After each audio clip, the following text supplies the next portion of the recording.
Hey friends, so this drink is dedicated to all my tea lovers. I'm very sure you are going to love this drink.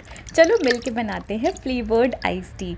पानी लो, थोड़ी सी उसमें चाय पत्ती डाल दो, थोड़ी सी चीनी ऐड करो। अगर आपको इसको हेल्दी रखना है तो आप चीनी की जगह हनी ऐड कर लेना।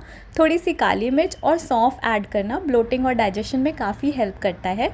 बॉयल करो, ठंडा करके स्ट्रेन कर लो और लेमन जूस और मिंट लीव्स के साथ इसको ट्राई करना। It's very flavourful and very refreshing. चाय पसंद है तो हार्ट ज़रूर भेजना कमेंट सेक्शन में, और वीडियो पसंद आई हो तो लाइक शेयर एंड सब्सक्राइब भी कर देना। और हाँ, ये 10 मिनट में रेडी होती है, तो बनाना ज़रूर।